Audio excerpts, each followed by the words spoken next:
Olá pessoal, nesse vídeo aqui eu vou falar sobre tabelas e gráficos, que são formas de representação de dados estatísticos que sintetizam as informações, né?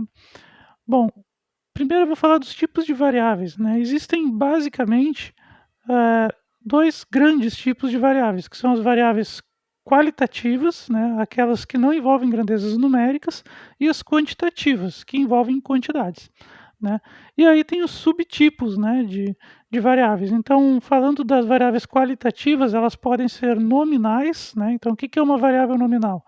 Aquela em que o dado, né, é uma palavra, é um pequeno texto, enfim, é uma expressão, né, nominal, e que a gente não consegue estabelecer ordem entre as possibilidades, né, de dados que vão ser que a gente vai obter então do nosso levantamento estatístico. Por exemplo, né, quando a gente pergunta qual é a profissão de uma pessoa, a gente não pode estabelecer uma ordem entre as profissões, isso não existe. Então, por exemplo, eu posso responder professor, né, não sei o que está antes ou depois de professor. Então, como não tem uma ordem, né, então ela é nominal.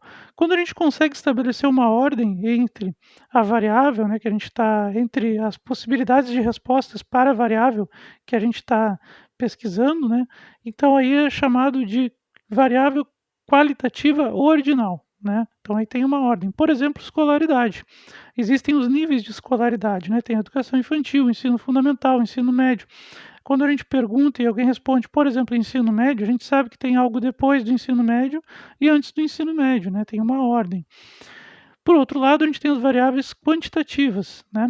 Que podem ser de dois tipos: discretas, quando são grandezas inteiras, né? Na verdade, não é só isso que define variável discreta, mas né, para simplificar aqui num vídeo de poucos minutos, eu vou colocar assim: quando são números inteiros, grandezas inteiras, né, na variável.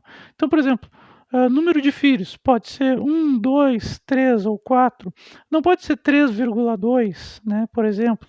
Ninguém tem 3,2 filhos, não, isso não existe.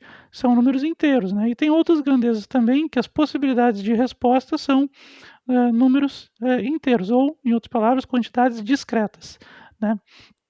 Já nas variáveis quantitativas contínuas, a gente tem várias outras possibilidades de resposta, né?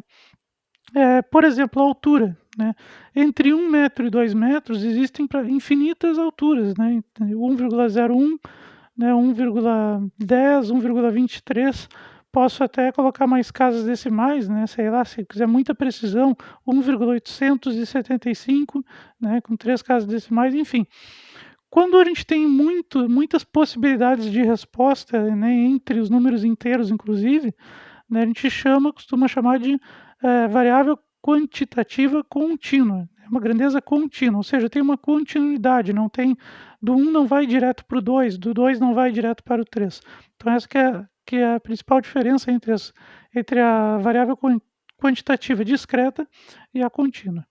Bom, esses são os tipos de variáveis, porque dependendo do tipo de variável, também o tipo de representação, né, vai ir para um lado, né, ou para o outro, aí vai ser para determinado tipo de gráfico ou para outro tipo. Bom, vamos primeiro, né, ver como funcionam as tabelas, né?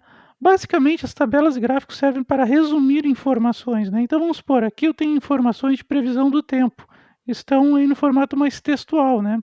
Agora, eu posso colocar a mesma informação que tem aqui, né, a mesma informação eu posso colocar numa tabela, né. Então uma tabela é uma disposição, em linhas e colunas, né, onde a gente vai colocar aí, né, dados numéricos, né, então isso que é a tabela. Então aqui tem um tipo de tabela, né. Bom, a gente pode também organizar os dados em classes, né. Por exemplo, eu tenho esses dados aqui que são de faixa etária. Para uma visualização melhor, né, das faixas etárias aqui, a gente pode, ah, por exemplo, separar por classe. Então, olha só, ali eu tenho as classes, ó, ali na esquerda, né, na coluna da esquerda, vai de 38 a 43 anos, né, tem uma pessoa, frequência quer dizer o número de respostas que dentro daquela classe a gente obtém. Então, quer dizer que, por exemplo, a gente fez um questionário perguntando a idade das pessoas. Uma pessoa, né, essa foi a frequência, né, assim, essa linguagem que a gente utiliza, é, está na faixa dos 38 aos 43. Dos 44 aos 49, tem 3 pessoas que estão nessa faixa aí que foram entrevistadas, e assim por diante, né. Então a gente pode colocar numa classe, né. É claro que a gente perde alguma informação, por exemplo, a gente sabe que entre 50 e 55 anos, 16 pessoas, né, têm essa idades nessa faixa. Mas não é possível saber, né, dessas 16 se quantas que têm 51, quantas que têm 52, a gente perde essa informação, né, a gente sabe que está nessa faixa de valores, né. Bom, a gente também pode usar o quadro, né, o quadro é uma representação para dados, para variáveis qualitativas, né, seja nominal ou ordinal, né. Hã, então, por exemplo, aqui eu tenho um pequeno texto, né, onde é relatada aqui, né, a informação de algumas capitais. Então, a capital do Acre é Rio Branco, a capital do Amapá é Macapá, e assim por diante, né. Hã, e aí a gente pode resumir, né, então essa informação num quadro, né. Então um quadro é parecido com tabela, né, mas só que aqui a gente não tem quantidades numéricas, a gente tem, então ele é próprio, mais próprio para variáveis nominais. Certo, nominais e ordinais também, variáveis qualitativas, né, de modo geral. Bom, gráfico de barras, né, então o gráfico de barras é simplesmente uma associação de tamanho, vamos dizer assim, de uma barra à quantidade de uma determinada variável. Então, por exemplo, eu tenho essa informação aqui, ó. A Desert Zone pesquisou junto a seus clientes sobre o sabor predileto de sorvete, uma sorveteria então, né. De acordo com a pesquisa, 175 pessoas preferem sorvete de baunilha, 225 sorvete de chocolate, 75 de morango e 200 de cookie. Bom, a gente pode resumir essa mesma informação, esse parágrafo, esse texto que está aqui, num gráfico de barras, né. E o gráfico de barras ele tem vantagens, porque a gente imediatamente percebe assim: olha, o sorvete preferido é chocolate, né, a barra maior. A barra menor ali é morango, então é o sorvete menos preferido, né. E aí a gente consegue fazer algumas interpretações, né, a partir de uma simples visualização, né. Então ele resume, né, o gráfico resume os dados. É muito bom quando a gente tem usar gráficos, né, muito bom usar gráficos quando a gente tem informações desse tipo aqui, né. Então olha só, dados brutos para gráfico de barras sobre as disciplinas preferidas por estudante. Olhando diretamente para esse, né, quadro de respostas aqui, a gente não consegue dizer exatamente, né, batendo o olho, assim, qual é a disciplina preferida, qual é a que menos preferida. Quando a gente coloca num gráfico isso fica mais claro, né, então olha lá, dá para ver que a preferida nesse caso aqui foi a biologia, né, a menos, preferida aqui a física, né, junto com a matemática ali são disciplinas nesse caso aqui, né, nessa pesquisa aqui. Então um gráfico de barra serve para basicamente resumir as informações. Também existem gráficos que reúnem, 2 informações, né, no mesmo gráfico, como aqui nesse caso.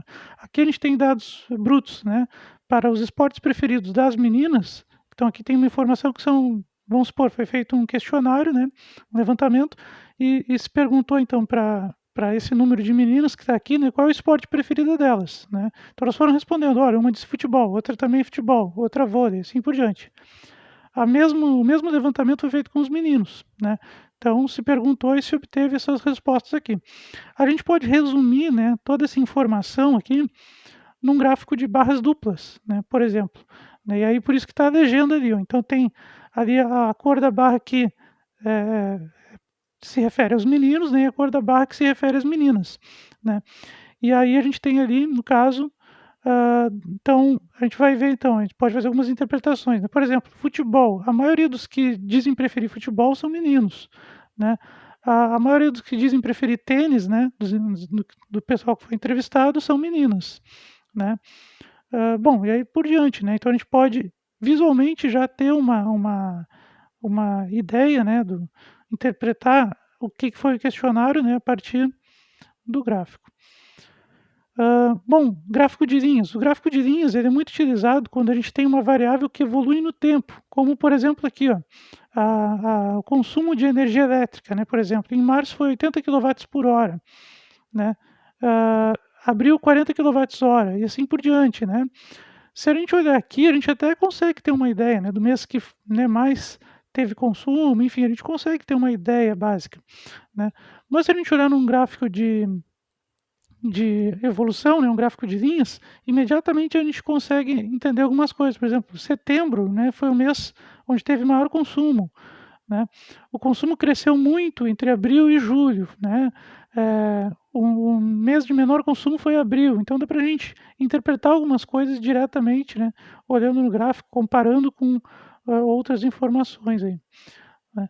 Gráfico de setores, também conhecido como gráfico de pizza, né? É aquele gráfico que tem um disco dividido em várias fatias, né? Vamos dizer assim. Então, a gente tem essa informação aqui, vamos supor, foram entrevistados, então, 300 pessoas, né, no total, 120 disseram que preferem futebol, 90 vôlei, 45 basquete, 30 natação e 15 disseram que preferem outros.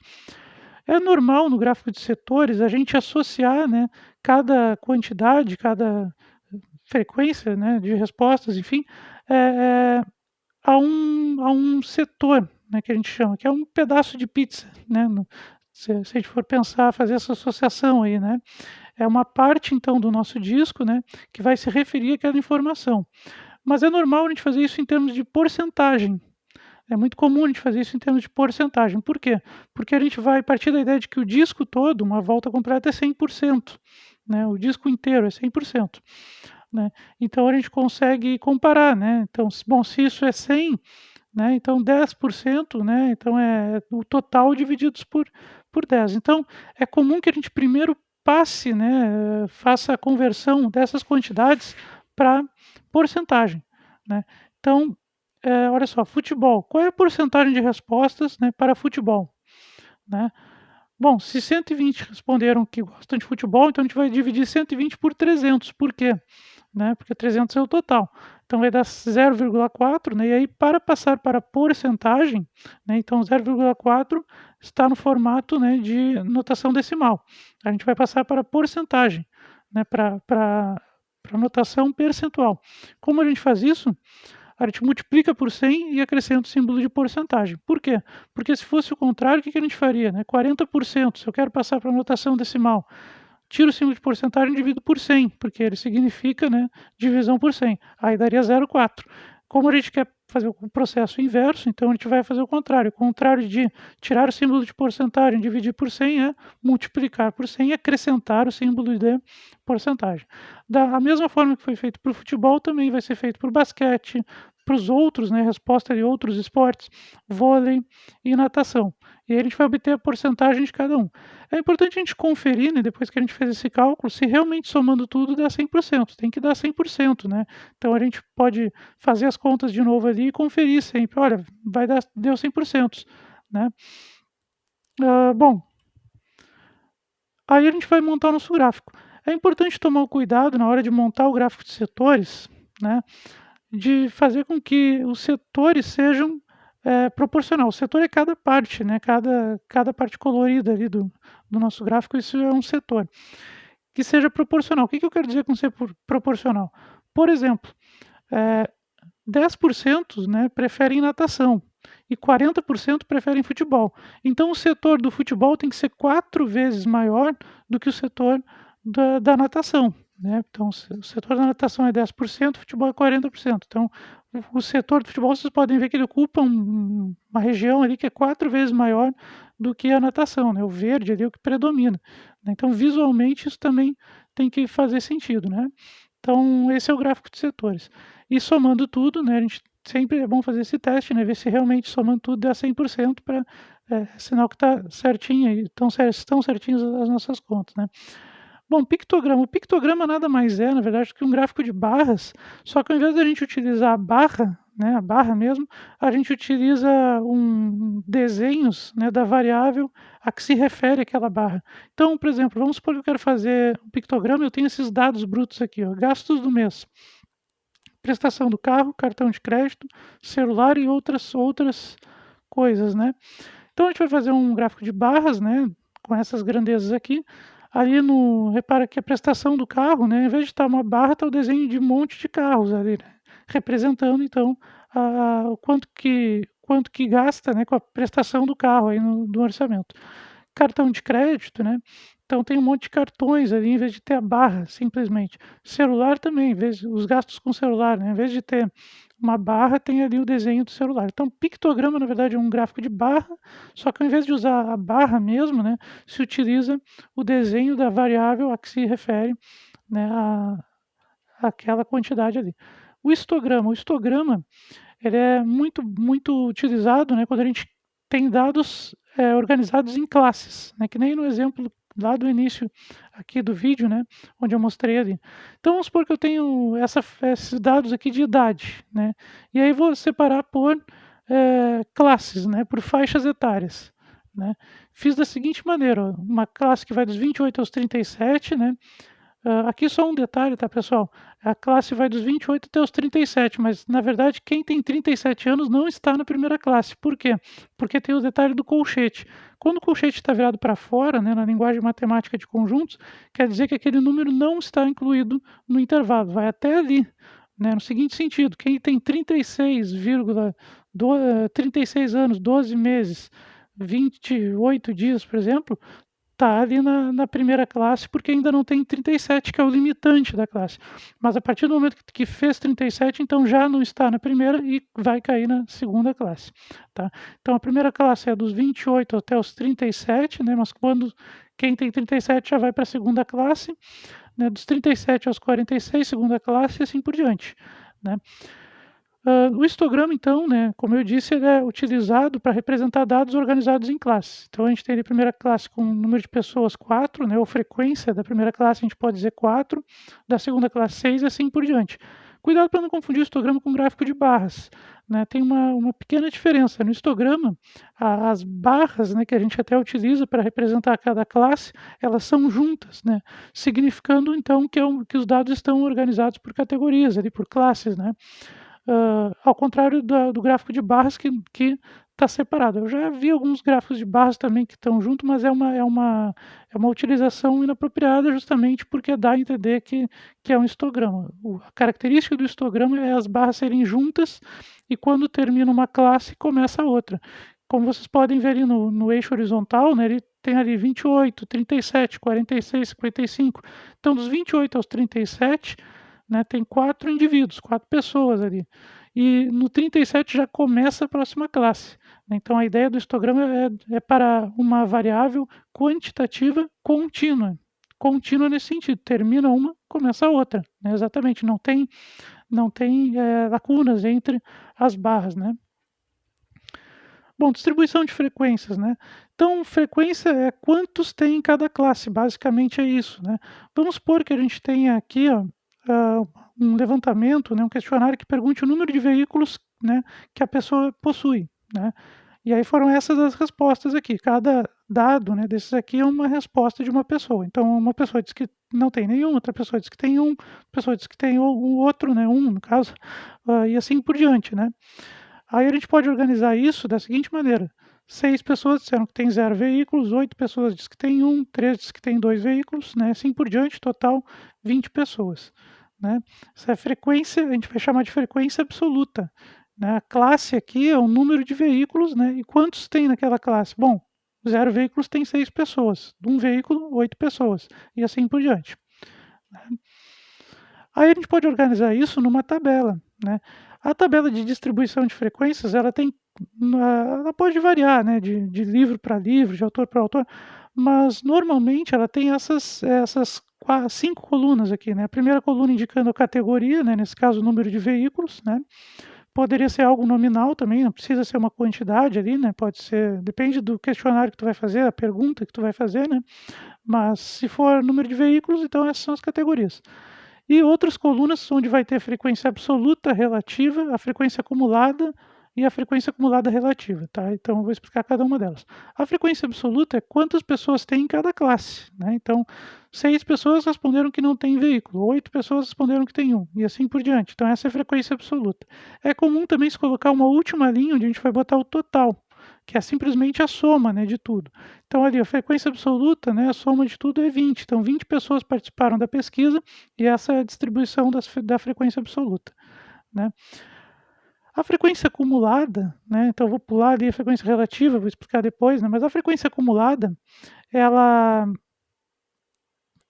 ela é simplesmente, né, a gente vai pegar a coluna da frequência absoluta e vai somando, né, os dados. Então ali, ó, a primeira resposta ali na frequência absoluta, né, na categoria 0 veículos, é 6, né.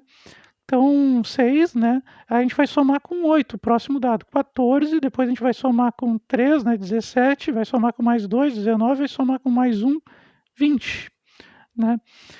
E aí não precisa botar total, porque a gente foi somando, então é claro que quando chegar lá na última, categoria, né, no caso de 4 veículos, já tem que ter o total, então não precisa botar essa informação do total de novo, né. Então a frequência acumulada vai nos dando essa informação, né, de até determinada categoria, quantos dados, né, tem até ali, né. Então essa que é a frequência acumulada. Pode ser útil em alguns casos, depende da análise que se quer fazer. Bom, a frequência relativa e a frequência relativa acumulada, elas necessitam, né, que se faça ou frequência acumulada relativa, né, elas necessitam que se faça, o cálculo da porcentagem, porque elas estão dadas em porcentagem, né. Então a gente precisa calcular a porcentagem de cada categoria. 0 veículos, então eu vou fazer 6, porque foi a frequência, absoluta daquela categoria, né, e dividir por 20, que é o número total de dados. Então isso vai dar 0,3, passo para porcentagem, então, né, multiplico por 100, acrescento o símbolo de porcentagem, 30%. A mesma coisa faço para as outras categorias: 1 veículo, 2 veículos, 3 veículos, 4 veículos. Vou obter o percentual, né, de cada, categoria, né. É importante a gente conferir, ver se a soma dá 100%, né, sempre que a gente está fazendo cálculo percentual é importante fazer isso, né. Aí a gente vai colocar isso ali naquela coluna da frequência relativa. Então frequência relativa significa percentual, na verdade, né, é a frequência absoluta, mas dado em termos percentuais, né. Então, por exemplo, 40%, né, das pessoas responderam que tem um veículo, então fica uma informação, né, com uma visualização melhor, né. A gente sabe que são 8 pessoas, mas quando a gente escuta, assim, 8 pessoas, a gente precisaria saber mas no universo de quantas, né? Nesse caso aqui 20. Mas para não precisar dar essa informação, né, a todo momento, né, no total de 20 pessoas, a gente pode dizer 40% dos entrevistados, né, responderam que tem um veículo, né. E da mesma maneira que tem a frequência acumulada para a frequência absoluta, também tem a frequência acumulada, né, para a frequência relativa, que é a frequência acumulada relativa, que é simplesmente, né, a gente ir somando as frequências, relativas, né, até chegar no total. Então aqui, ó, primeiro é 30%, depois é 40, depois é 15, então a gente vai somando. 30 mais 40, 70, mais 15, 85, mais 10, 95, mais 5, 100%. Então quando chega lá na última categoria tem que, naturalmente dar 100%. Eu não comentei muito aqui, né, então vou comentar agora da notação que se usa, né. É natural, né, muitos livros utilizam, talvez não todos, mas muitos livros utilizam essa mesma notação. Frequência absoluta, FI, tá, é fácil de lembrar, né, F, né, frequência. Frequência relativa, FRI, né, frequência relativa. Frequência acumulada, então é FAC, né, e o F é maiúsculo, tá. Então, geralmente quando se fala da frequência acumulada, para marcar, né, a diferença se coloca o F maiúsculo, enquanto que o F minúsculo é usado para a frequência absoluta e para a frequência relativa, né. Mas quando se tem a acumulada, a gente costuma usar o F maiúsculo, né. E por último, né, frequência acumulada relativa, normalmente se utiliza o F maiúsculo e o RI, né. Mas a frequência relativa também é FRI. Tá bem, mas é em minúsculo, então tem essa diferença aí na notação, né, para a gente conseguir se organizar aí na forma de escrever esses determinados modos aí de calcular, de se fazer, né, uma tabela de distribuição de frequência. Era isso, até a próxima.